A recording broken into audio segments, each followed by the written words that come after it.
you got his belt empty, and away you go. Okay?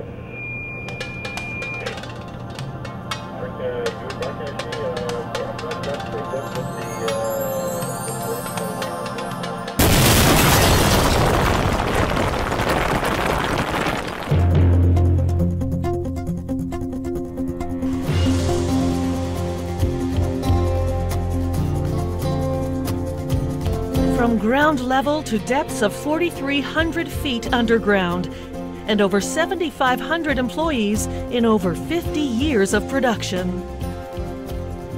It's held the title as the largest underground zinc mine in the world. We didn't realize that at that time they were the largest zinc producer in the world. We are probably one of the most modern mines in the world, and people come here all the time to see what we're doing. The exploration never stopped. They kept finding more all the time, because when they didn't know, they didn't really know where the bottom was, and they didn't know the boundaries. At its peak, we were mining 10,000 tons a day. That's rock. Huge.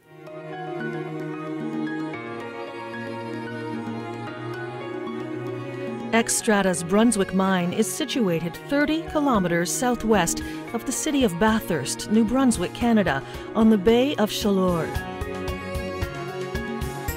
In this eastern coastal region, each season of the year brings a new excitement.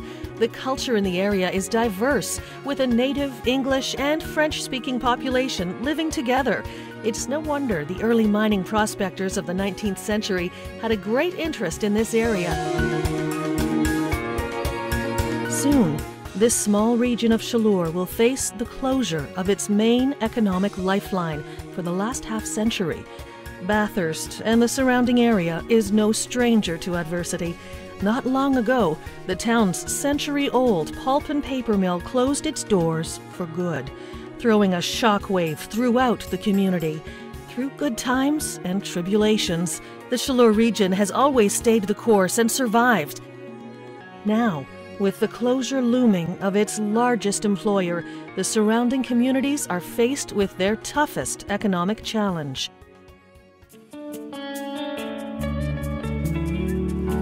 For Brunswick Mine, it's all about our people. The people have been and were always the strength of this operation.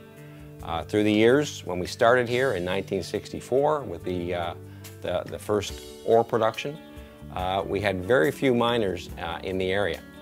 So what happened is that from the area, there were fishermen, lumbermen, guys that were farmers, and we all came to work here at Brunswick Mine. And over the past 50 years, they have transformed this organization and this mine into a world-class mining operation that is the envy of the entire world.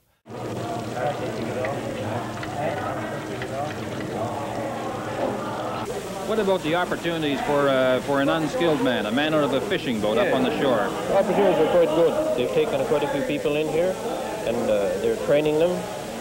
And I think if the people stick with them here, they can have a dang good go here. Right now, I'm taking home about $95 a week. And are you paying for a car, or? No, I pay $1 a day for my trips.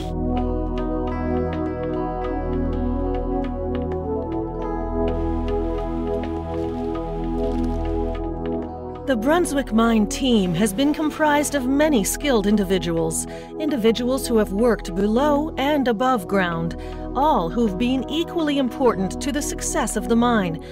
From men who travel underground to help blast, extract, and hoist the minerals onto surface, to the information services, warehouse, medical, administration, maintenance, and materials handling.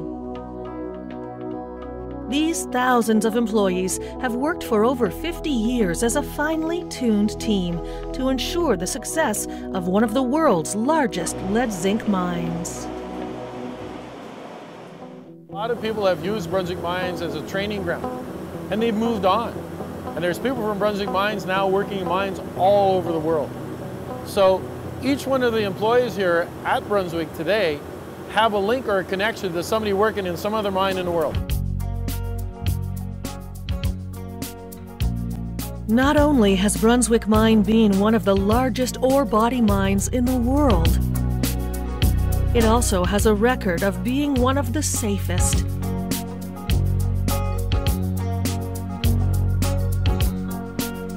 Ensuring the miners' safety while underground and during transportation to and from work sites has always been the main priority of Brunswick Mine. Maybe it's because many of these men have worked together most of their lives. I mean, I've been in the mining business for over 30 years, and I worked all across Canada, and wherever you go, it's a family-based business, really is. I mean, you can see one guy at one mine site and you might see him 10 years later and you still know each other, you know your names. Here it's no different. I mean, some of these guys have been working together for 30 years as partners. I mean, you know, it's like being married. And there's a lot of guys like me that's been here that long, or 35 or 40 years, and we all get along, and it's like a big family. 37 years. 37 years? Yep. Oh yes, I'm gone out of here after that. Once they close, that's it, I'm retired. Mon nom c'est Louis Roy, puis ça fait 45 ans que je suis ici. Et puis je suis le gars avec le plus d'années à la mine, à Brunswick. J'ai commencé ici à 20 ans. Aujourd'hui, j'ai 65. 34 years. I'm going to be done. I'm retired. That's it. Over 38 years. 38 years? Yeah. So are you... I was born here.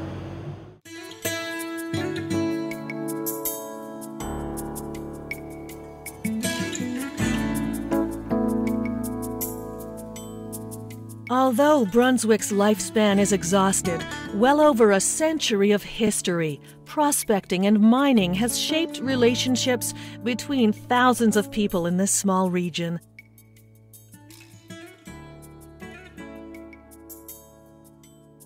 It's the people who make the mine, and those that had the belief that a wealth of deposits in the area would change a community and a region forever.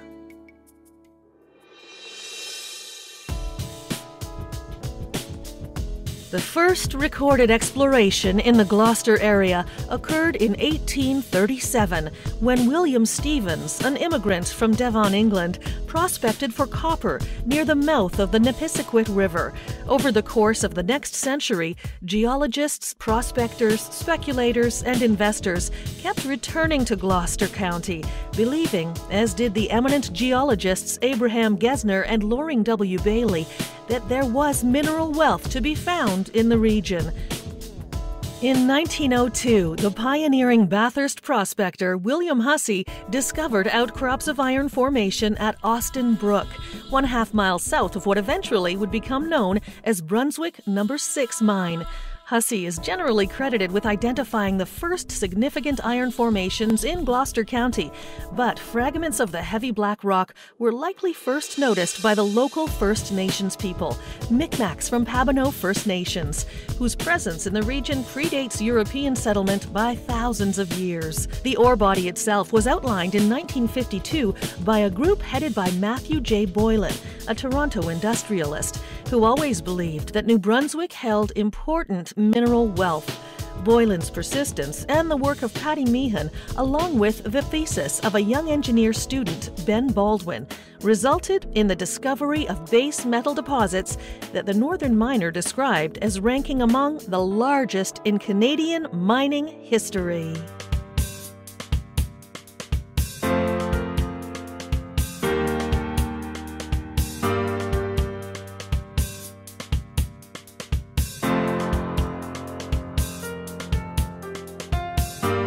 Paddy Meehan was a mining engineer and he was working for Boylan. And they found rocks on surface. And actually Billy, Paddy Meehan's son, was the one who found this rock and could hardly lift it and told his father. And subsequently, that was the beginning of the open pit and it was found in that area. This particular Sunday, Saturday, Sunday, we went up to, well, what's number 6 now, or Grand Falls. And used to have to travel by trolley at that time. So when we were up there, it was in 1952, so it was summer of 52. I was out rummaging around and I came back with this sample, this rock, and said to Dad, I said, what about this? And that is the actual sample that they did send away, and it assayed real high, 20-some% lead, zinc, and 19% and so forth like that. And that is what got them really interested in the area. And at that time, he was working for M.J. Boylan, and Glen Ferguson was very prominent in that. And one of the Baldwins, I think Ben Baldwin might have been there as well, but that was the rock that was sent. But at that time, I was probably a junior prospector at that time, but have lost it since then. Well, what happened then, you need money and investment to drill. And so Boylan, who was the genius behind it all, went out and sought money. So that took time. So and then as you drill holes and you don't find anything, the money kind of dries up, and then you have to drill some more and get some more money and invest. So that was exactly what happened in those days, that Boylan would go out, seek investment. But they knew that they had found something, but they had no idea when they first drilling at the Brunswick Mine that it was the deposit that it was. Mr. Robert M. Isaacs, Boylan's chief mining engineer and the pragmatist behind the M.J. Boylan organization, was the man who guided the drilling of the Austin Brook property in late August of 1952. Isaacs spent much of his time on field projects and was more familiar with them than Boylan, who spent a great amount of his time in head offices and boardrooms. Hole number 12 was collared on October 22, 1952. 3 days later, Isaacs received a telephone call from Mine, who reported that the hole was at 370 feet, 113 meters, and that the bit was stuck. Mine was told to say absolutely nothing about what had been found. Isaacs also told Mine that he would be in Bathurst the next day. The January 15, 1953 issue of the Northern Miner presented exclusively and in detail one of the biggest mineral stories ever to burst upon the Canadian mining scene.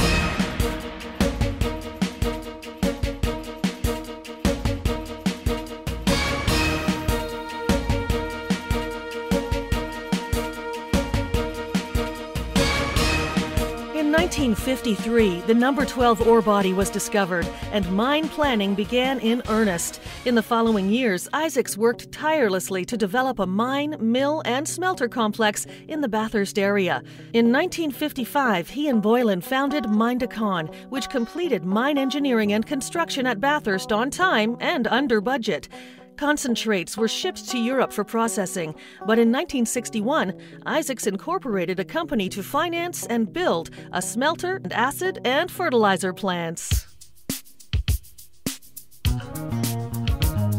A proposal was made by St. Joseph Lead in partnership with Soog Mines, a Belgian company, to put the number 6 deposit into production at a rate of about 1,800 tons a day. The concentrates were to be shipped to Belgium for smelting. This plan was not acceptable to either Boylan, who had much larger tonnages in mind, or to Louis J. Robichaud, who was the leader of the Liberal opposition in the New Brunswick legislature. Robichaud was determined that any concentrates produced from number 6 would be smelted in New Brunswick.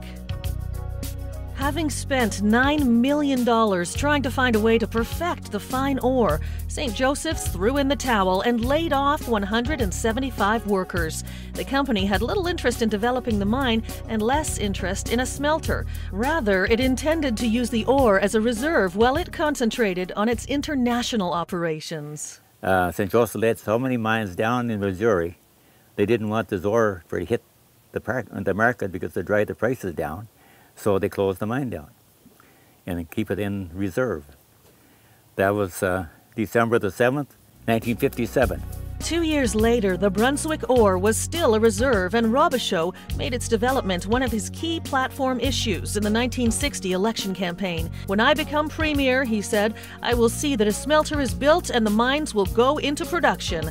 Once in office, Robichaud told the mining companies to develop the ore, or he'd find someone who would. Mr. Robichaud, you were pretty hard on Mr. Boylan in Brunswick when you were the leader of the opposition. Are you feeling any better about the way things are going now? Oh, I feel much better. When I was in opposition, of course, everybody knew that the raw material, the ore, was there and was not being developed. Mr. Boylan had part of it, but the ore deposit belonged mostly to St. Joseph's Lead. And they were waiting, they were sitting on those resources. So I said, you'd better develop them or we'll take action. And since then, there has been over $50 million expended there. And the announcement, of course, that I made, the expenditure of $117 million is over and above the $50 million already invested. It's a huge development. It's a big complex. We're very happy with it. We know that it'll transform the economy of the North Shore and of the rest of the province as well. You mentioned that you would take appropriate action.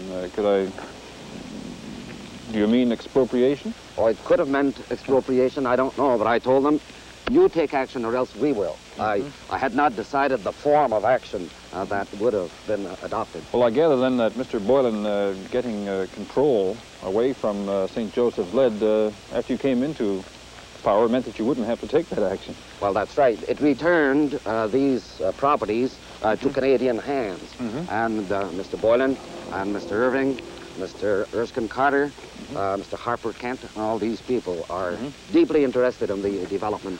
Robichaud then introduced M.J. Boylan to K.C. Irving, bringing New Brunswick's most powerful industrialist and his business know-how into the mining venture. When Boylan was trying to develop the mine after he had discovered it, he needed input with cash, and the Irvings invested in it.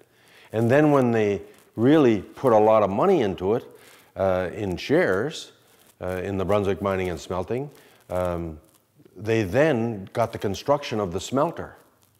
And it was all vertically integrated in the Irving empire, and from the design to the construction, they had the whole project. There's a story, and it may be apocryphal, that he called you for some help and you gave him something like $3 million within a minute or two. Is that true? Well, he knows the story. If he told you so, what? That's it. Perhaps. You must have been pretty confident in him. Oh, yes. I've heard a great deal about Brunswick Mining and Smelting, and he knew the subject. He knew what I thought he knew what he was talking about, and it ended in that manner. Within a year, construction on the No. 12 concentrator began, paving the way for the largest construction project ever seen on the North Shore. The Irvings were erecting the buildings, the concentrator and all the buildings around. And Boylan's company, they were doing the underground work, they were very, very efficient. They really did a big job in a short while. Irving, he had cost 10%. And then he had all these other companies working for them too, getting the same thing. So he got a lot of money out of it. How does the find, or this industrial complex in northern New Brunswick, compare with the Texas Gulf sulfur find near Timmins and the prospects there? Of course, Brunswick Mining and Smelting is much larger deposit than Texas Gulf deposit in Timmins. Although I do not know the grade of the Texas Gulf ore, but I would say that dollar-wise, we're still bigger. Would this be one of the biggest finds in the Atlantic provinces or in Canada? This is the biggest find, biggest area, base metal area in the world outside of Australia. That I refer to as the Broken Hill Mine. It's perhaps the largest in the world. Would you care to speculate on what further expansion there could be in this area? Well, I'm sure that it's only been scratched. At the present time, without using your imagination too much, you can see 200 million tons of ore in this area. That's not contained altogether in Brunswick Mining and Smelting, but they have the majority of it. Keanacon has a good-sized deposit, and Heath Steel has a fairly good deposit. Instruments are developed. There'll be new mines found by geophysical methods.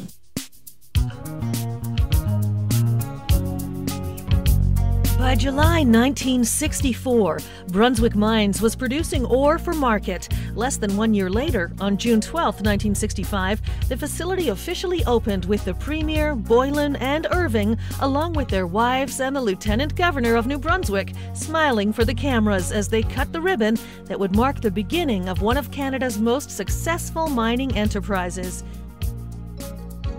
Between 1964 and 1966, the smelter was built at Beldoon, another economic boom for northern New Brunswick. The friendly relationship between Robichaud, Boylan, and Irving that led to the development of Brunswick Mines and Smelting did not survive the controversies over the Beldoon smelter and the transfer of control of Brunswick to Noranda in 1967.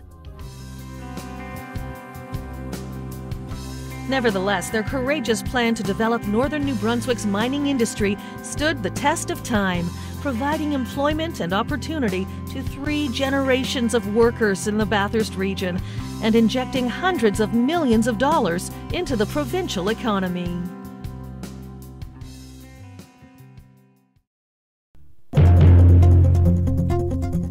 Although the official launch of the mine in 1964 was a half-century ago, mining at Brunswick has continued pulling out far more than anyone had expected.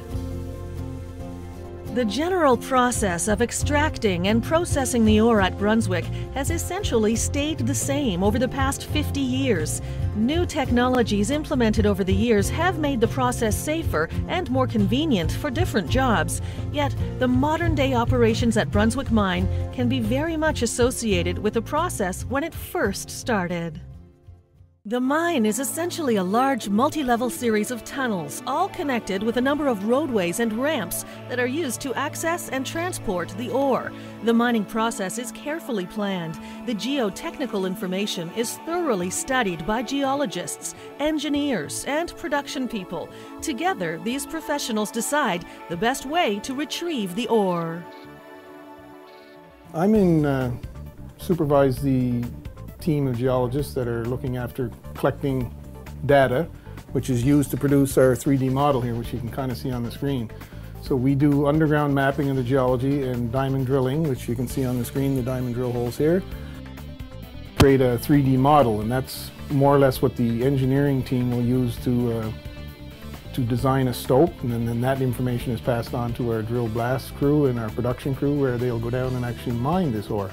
Probably the 2 key processes, the early steps are the surveying or underground surveying, because you need to know where you are, number one, and our geology, which is you need to know where the ore is. And then from that point, our design engineers and engineering team take that data and plan a mining sequence that's safe and efficient, and to try to extract as much of this ore as we can.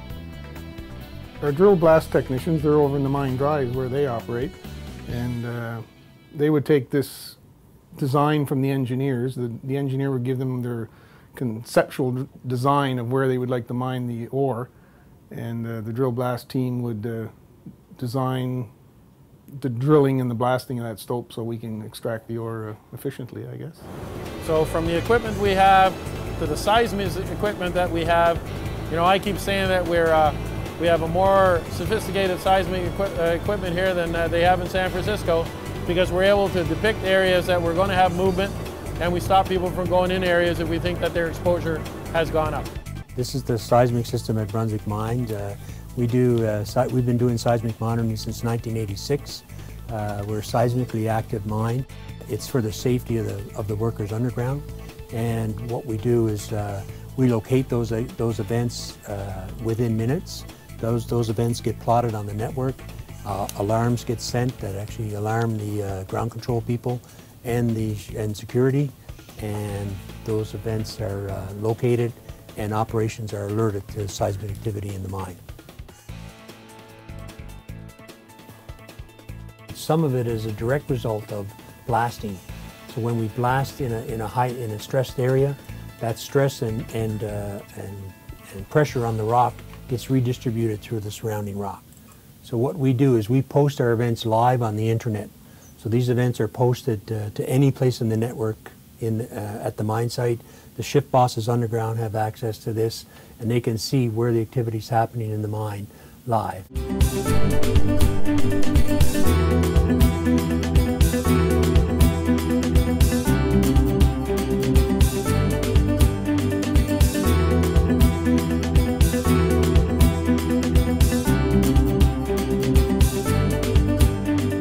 typical day start at really at 4 o'clock in the morning, where the supervisor, the front-end supervisor gets in here, and they get here between 4 and 5, and they start to do the lineup. The guys work 11.5 hours a day.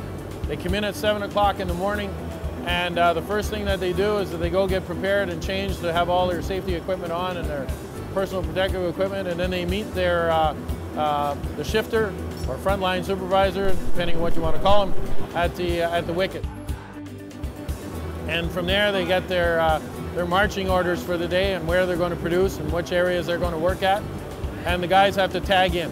And the reason for the tagging part is that we work in a hard rock mine, and there are issues with sulfur here, so whenever we have a blast, everybody's got to be evacuated. We've got to make sure that we know who's underground, and if there's anybody underground when it comes time to blast, we don't blast, we need to go check them out.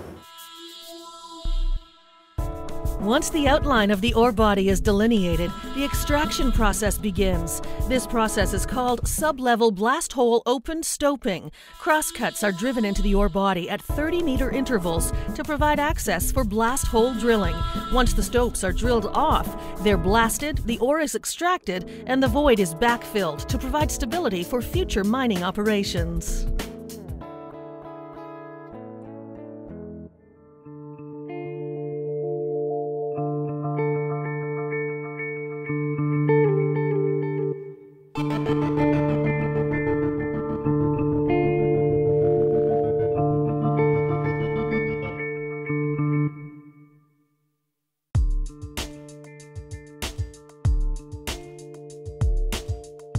There's a lot of shots of the equipment down there that are being taken by the photographer and the filmmaker, and he's doing with a whole bunch of backup lights, 1,000 watts of light, so that you can see the equipment and you can get an idea of the magnitude of the size of the equipment that are there. But if those lights weren't there, turn your TV screen off, and that blackness that would be there would be exactly what you would end up seeing, except for the shadow you'd see of the lights on behind you in the other room. The mining process involves a series of different activities, beginning with development. Development consists of all activities which allow access to the ore body via tunneling. To create the access, these tunnels' blast patterns must be drilled with what is called a development jumbo drill. These massive machines can drill 2 holes simultaneously. Once the patterns have been drilled, then the holes are loaded with explosives and blasted. Then the rock must be removed. This is the initial stage of tunneling underground. There's different types of powder that we use here. Emulsion powder is just what you say, it's like a slurry. It's water-based, and we actually load the holes with that. It's set off by a booster, and the booster comes in various sizes. The booster is highly explosive, and that's what initiates the blast.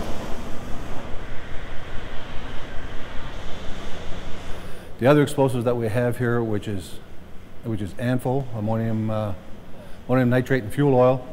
We have it made here, brought in. It's highly explosive again. We also use the explosives for concussion blasting inside our stopes. We ignite those holes from surface to break the rock. But globally, the process is that they'll go in and they'll develop an area to open it up for the mining. So there's a lot of drilling and blasting going on through that process. So they'll basically make a tunnel till they get to the area that they want to drill and blast to get the ore. Then again, they drill it, but what they do is they'll drill it with a borehole, which is a larger hole diameter, so that when they blast, the stuff breaks into the hole. And then once that's all done, they go in from underneath and they basically pull out the ore just like they would in restaurants that you go in for breakfast and you want some cereal and you take it out from the bottom of the container. Works in the same type of operation.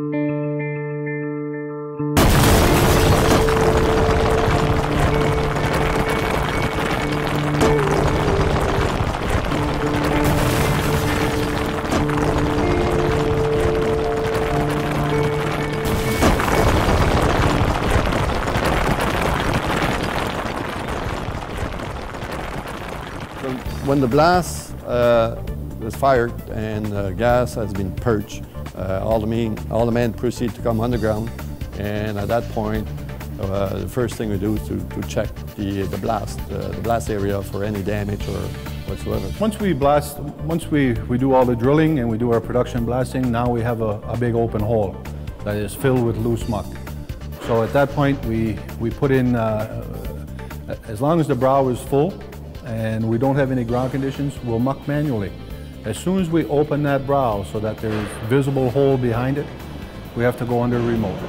And at that point, the operator is a specific distance set by our standards depending on the stoping itself. And he's on a remote pad. He's behind a screen fence, so if anything did run out, the screen fence would protect them. And he's on remote, so that scoop is just like a big toy. He runs that 83,000 pound scoop into the drift, and he comes back out with 8 to 14 tons of ore in the bucket. He brings it to his pad, he'll get on the scoop at that time, and then he will take it manually to the ore pass and dump it so it comes up to surface. We have two processes. Depending on the length of the haul for the scoop, if the haul is short enough, he will take it to the ore pass himself with the scoop. But more and more, because the mining cycle here and the mine is getting further away, we rely on trucks. So he will go to a closer location, load a truck, and that truck will actually take it to the ore pass. Typically, the truck will carry about 26 tons of ore. Depending on the location, I mean, there are times that we will produce out of one stope close to the ore pass. Mucking will produce 3,000 to 4,000 tons a day from one stope.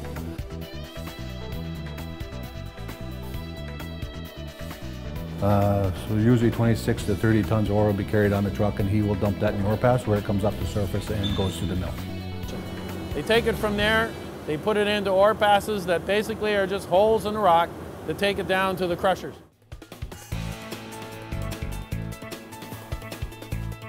As the tunnel to the minerals is being blasted and the rock removed with the scoop trams and delivered to the ore pass, the rock bolting crew must secure the walls and ceiling around the tunnel with a rock bolting system. Like I say, we drill 16 feet at a time and blast it. We are followed every time by ground control here. He progresses to the face at all times with total coverage of the screen and his bolts over top of the operator himself. We're not worried about damaging the McLean bolter, we're worried about hurting the employee. So he stays under the screen all the time, he advances to the face, pulls back, moves the other side, advances to the face.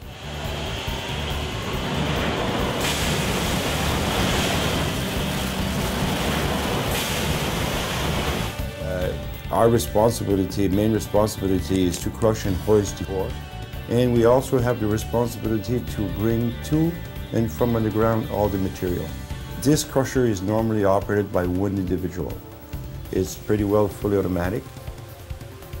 If you put a half-ton truck in there, it'll come out like a truck that you compressed to send to the boneyard. So it's really powerful. It crush and goes and get dumped onto a conveyor where we also have 2 magnet belts where it separates the metal from the ore. Right now we're on 3250 level, or what we call the loading pocket. And you see the 2 conveyor over here. There's a big silo underneath where, from the 3000 crusher, where it holds about 6,000 tons. We're going to be feeding the hopper here, where after the hopper is full, and this system also is fully automatic. Everything is programmed for the ton. We have weight scale on there. When they reach 30 tons, conveyor stops, skip comes down, get into position, and what they call skip in position, automatically get loaded and sent to surface at 2,600 feet a minute. It's programmed and set so that this hopper has to be full before the skip gets here. We don't want the skip to wait for the load. So everything is programmed in a way that when the skip goes up and dump, this hopper is getting filled again. By the time the hopper gets down, that hopper is full, ready for another load. The head frame building, located on surface, is the tallest building in New Brunswick. It is also the main headquarters for the hoistmen. The Skip Hoist Control Center is located near the top of the building. Camera systems above and below ground allow the controllers to monitor all stages of the ore being lifted to surface. Here's a recap of the mining process. The access tunnel is driven into the ore body. Holes are drilled, loaded with explosives, and blasted. Material drops down to the lower level in a fragmented state, where it's loaded onto scoop trams and trucks and transported to the ore passes and dumped into an ore pass, where it is further crushed in the crusher and hoisted to the surface.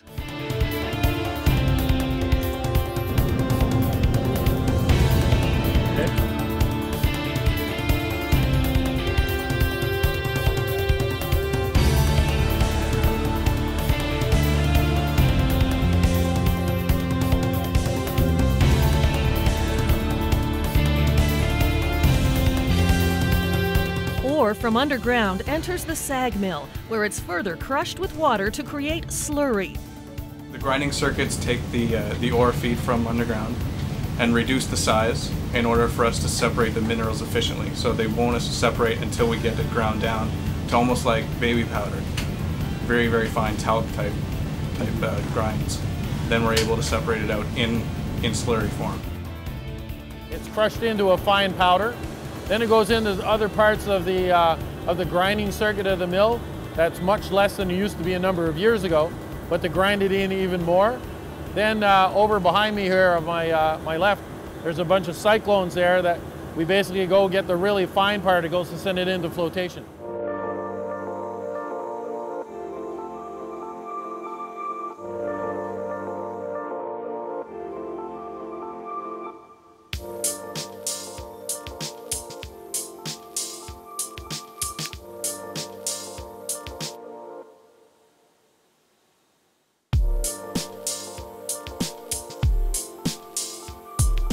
Look after is the flotation and grinding processes, and we have one of the most complex separation flow sheets that exists in the world for base metals.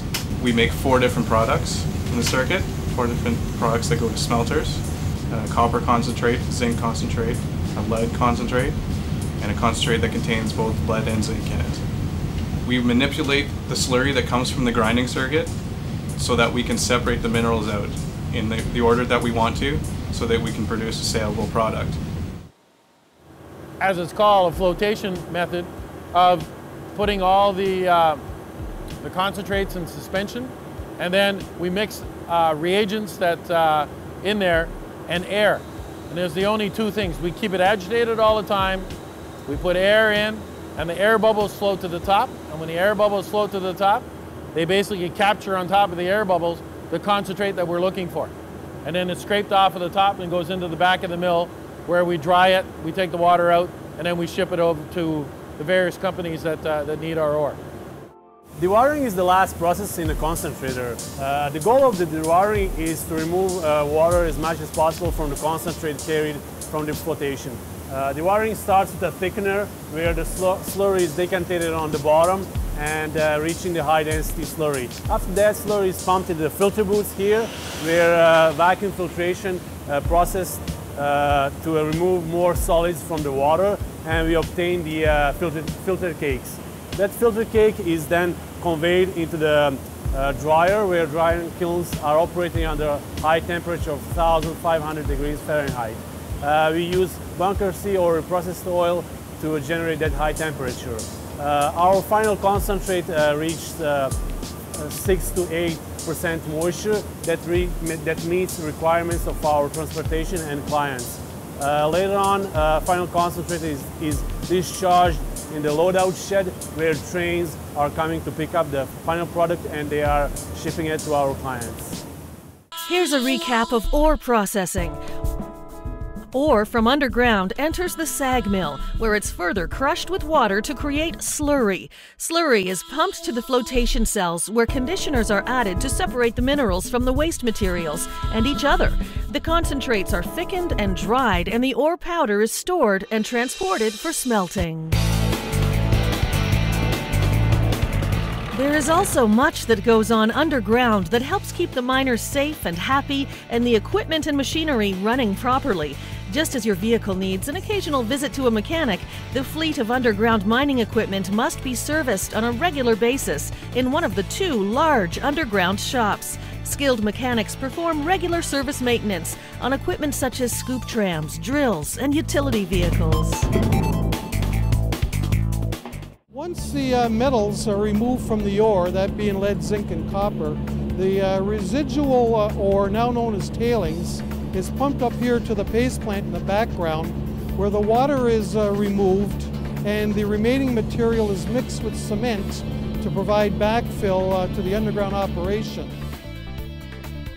The purpose of the paste plant is to take the mill tailings, which is our waste product, and we mix it with cement and we fill the empty stopes on the ground. Well, the way we mine is cut and fill, so when you take a block of ore out, you have to fill that empty void with something. Before we used to use rock, now we use cement paste. We pump it from the thickener and into the filters, where we remove some of the water to a density of about 80. Drops on a conveyor, it goes into the screws and mixed. That's where our cement addition comes in. It's mixed there and just gravity flow underground. It's not pumped or anything, it just follows gravity flow. Once the tailings have been deposited out on these tailings ponds, the residual water comes through this weir in the background here and goes through a series of ditches down to the water treatment plant, where it is then treated before being released. It's well documented that the Brunswick Mine and its employees are leaders with regards to environmental stewardship. All of the water, both from underground and surface, is collected and treated in a state-of-the-art water treatment plant before being released into the environment.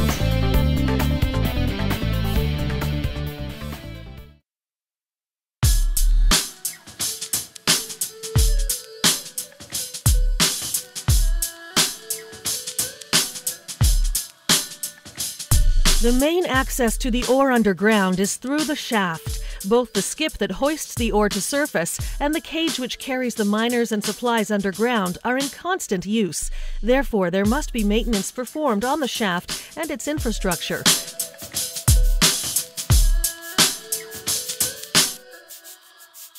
As when we find material, we stop and we take it off the beams that are there. And then we find rocks, sometimes we find some bolts and all sorts of stuff that comes down here sometimes.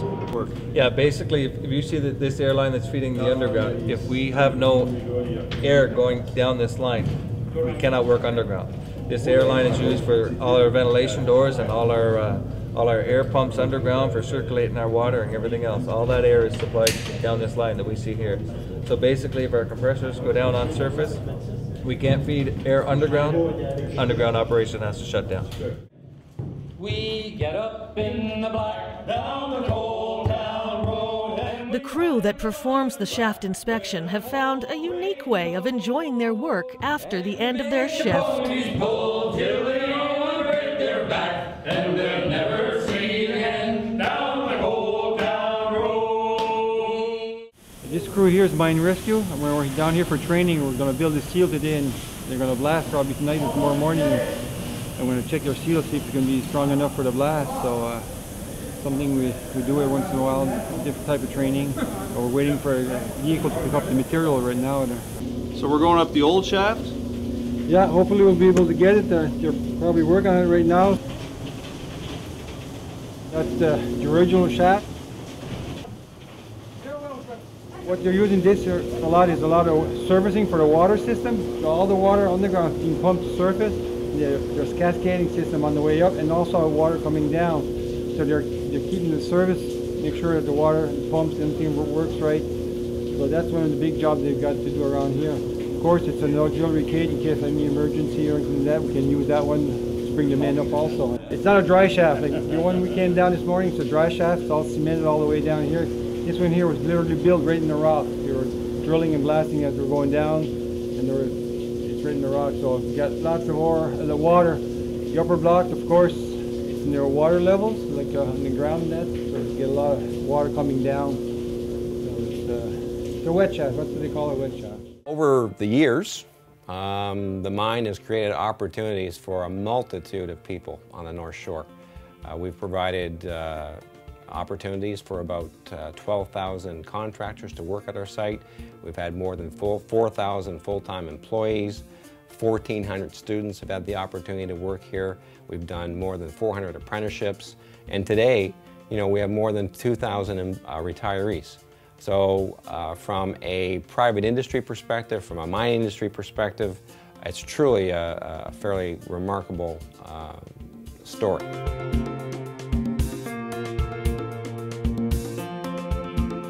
Jason LeBlanc. Jason LeBlanc. Ryan McFarlane. Robert LeBlanc. I'm married with Brian's daughter. Been here for going on 10 years in all, 6 years for Sigourney and Company. It's my grandfather and my father. I've been here for about 4 years. I worked in the mill for 17 years, did all kinds of jobs. Left there, went underground as a timberman, and have been there ever since. I'll be working probably contract work out of town, fly in, fly out jobs or whatever is out there that's interesting. Probably the same thing, fly in, fly out if I can.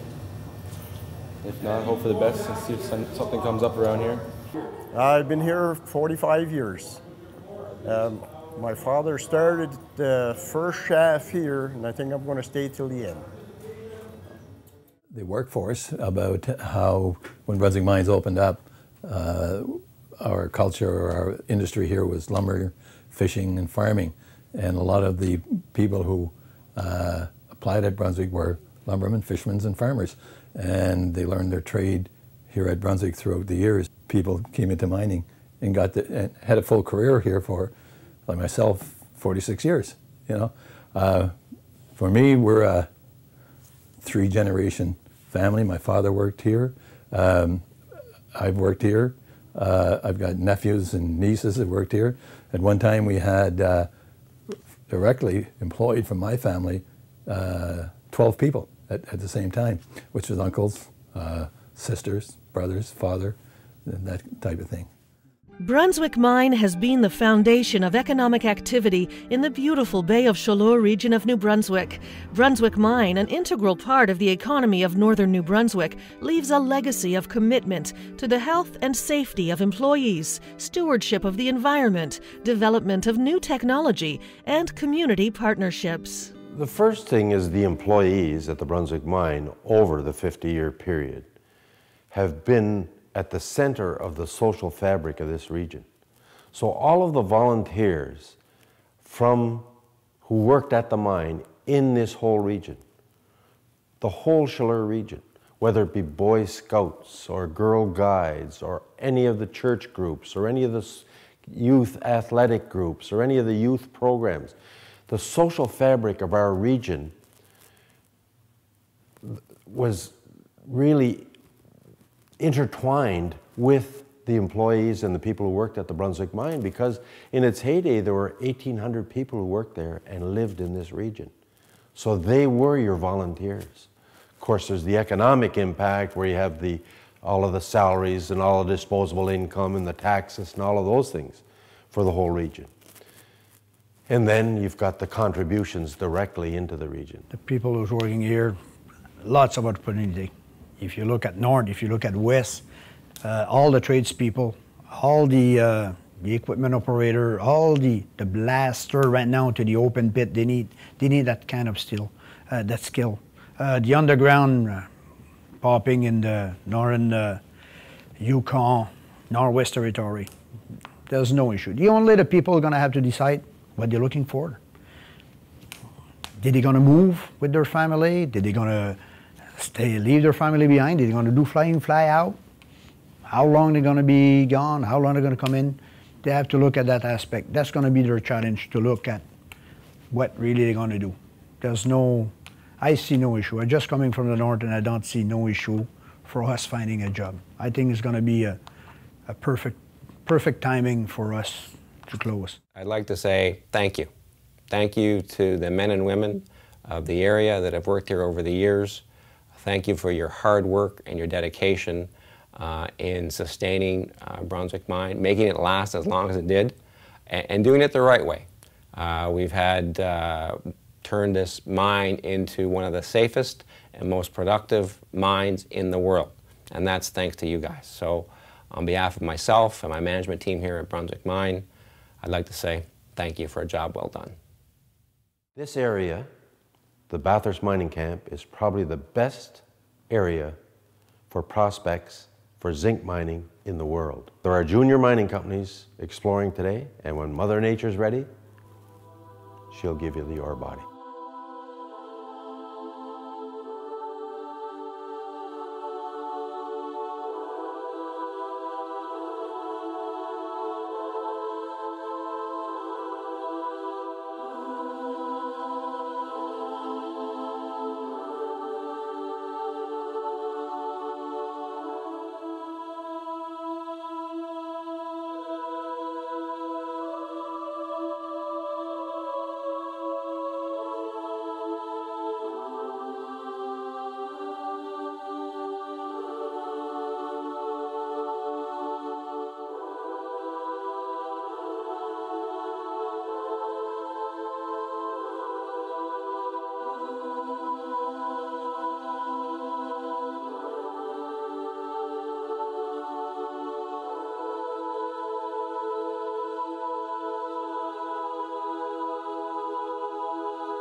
That's the way to get it, Lloyd! Hi, Lloyd!